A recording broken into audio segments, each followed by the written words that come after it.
Trinity. I would like to spend this week and probably next week talking about wisdom. I've been thinking a lot about wisdom lately and how and the role that wisdom plays in our life as Christians. It plays a role because, in God's word, we have a whole book, Proverbs, that is dedicated to wisdom, and a lot of people would say the Epistle of James in the New Testament is dedicated to wisdom.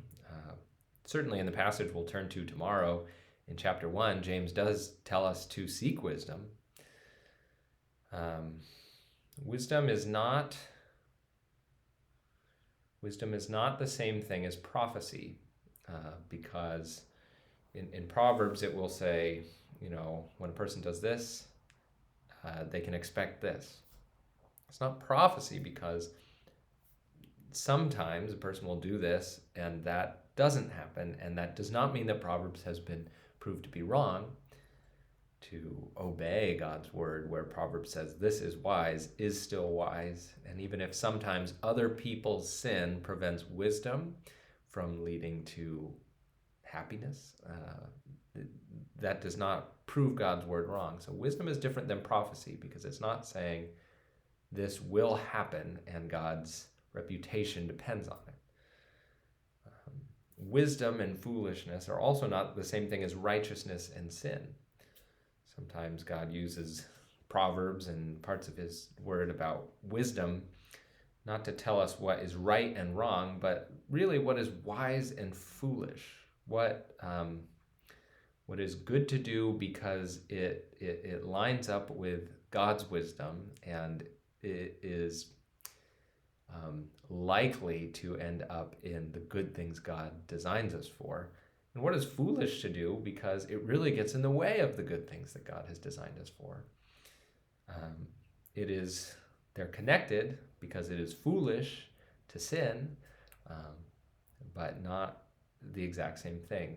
Yeah, there is sin and righteousness, and those are black and white questions. Is this sin or is this righteousness? There's also foolishness and wisdom. Sometimes those are less black and white, but there's still times when we want wisdom. We ask God for wisdom because we want to live his way so that we can enjoy his blessings. I want to start today in John. We'll be in John today. We'll be in James tomorrow, and then we'll be in Proverbs going forward. I want to start in John in a passage that I think we read together during Advent.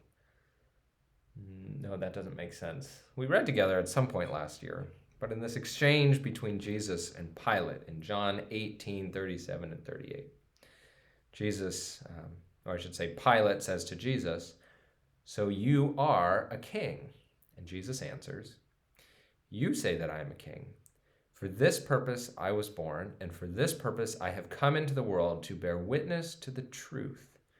Everyone who is of the truth listens to my voice."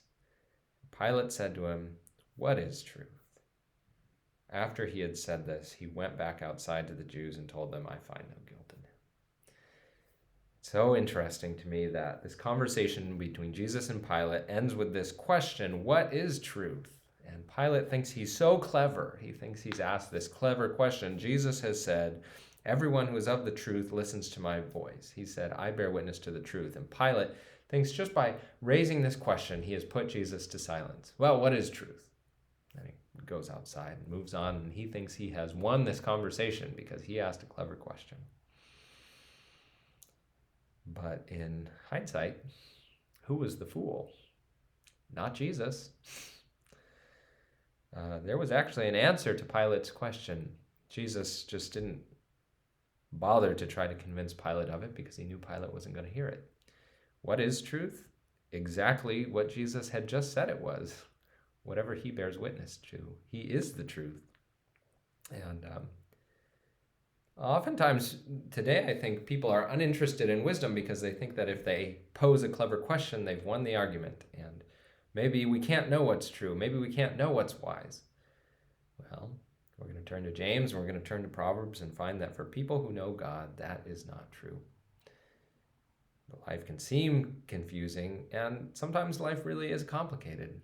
But we know the one who is the truth. We know the one who gives us wisdom, and so we can live in hope of becoming more and more wise.